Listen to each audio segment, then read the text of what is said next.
Glass evidence. Glass is an amorphous solid. We talked about this before. What that means is that the constituent atoms or molecules are arranged in a random or disordered sort of a pattern. Glass is made up of silicon oxides and metal oxides, and they usually put in some kind of additives. Sodium carbonate can be added to a glass substance that'll lower the melting temperature. Soda lime can help any of these constituent pieces from dissolving away in the first place. But the base substance in glass is going to be your mixture of silicon oxides and metal oxides. This combination, depending on the ratio, you can change the prop of those two things. You can change the properties of the glass.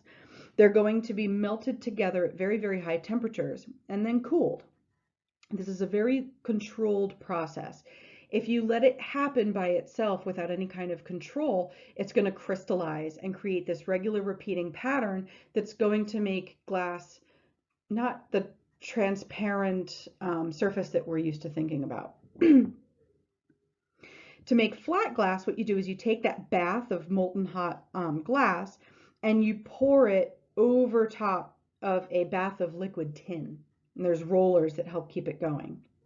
It'll cool as it hits that molten tin because the tin's at a lower temperature, but it'll also float on top of the tin. And when it floats, it evens itself out across the surface and creates a nice flat pane of glass. Bottle and most commercial window glass is some sort of soda lime glass where you have the glass isn't going to be able to dissolve when you put water in it or soda or whatever in it. If you add boron to this, you can make Pyrex, which you'll find in cooking glass and automobile glass.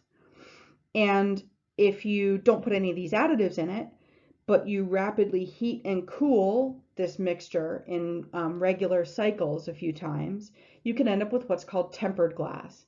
Tempered glass is really break resistant, and when it does break, it breaks in a safer pattern than regular glass would. So let's talk about these different types of resistance enhanced glasses. Pyrex, as we mentioned, is heat resistant. You add boron oxide to that silicon and metal oxide solution, and it will become heat resistant. It can get very, very warm. If you've ever taken a Pyrex out of the microwave, you know it gets warm, but it won't get as warm as fast as regular glass, and it's a lot less prone to shattering in the face of rapid temperature changes as easily as regular glass will. Tempered glass becomes breakage resistant, and instead of splintering into all these tiny little slivery shards that you think of when you think of broken glass, tempered glass will also break into this dicing pattern. It's more like a crosshatch, kind of a square pattern, as opposed to this radial splintery kind of a pattern. That makes it easier to clean up, easier to avoid, and ultimately more safe. In the United States, all side and rear windows have to be at minimum made of tempered glass. Laminated glass is when you take two layers of that tempered glass and you adhere them, you sandwich a thin layer of plastic in the middle. So you adhere a piece of tempered glass to a piece of plastic, and then on the other side, another layer of tempered glass. This is that each of the layers independently will dice on their own when there's an impact. So you might not have a full cross transfer of energy through the glass when you have this situation. Both will dice independently from one another, so you won't have big chunks of glass when it goes through. And that plastic layer in the middle helps keep those diced shards of glass in place, so it's not necessarily going to rain glass all over you. In the United States, all windshields have to be made of laminated glass. Your headlights should also be made of this too. Bulletproof glass is the same thing as laminated glass, but you have at least one hard glass layer and one soft glass layer. You also have that sandwiched plastic too. The picture you see at left is an example of a cross section of bulletproof glass, and it's also a form of laminated glass. By having the different hardness levels of glass, you're ultimately going to help increase the flexibility. The harder something is, the more brittle it is. Glass is very, very hard, and so it's very, very brittle.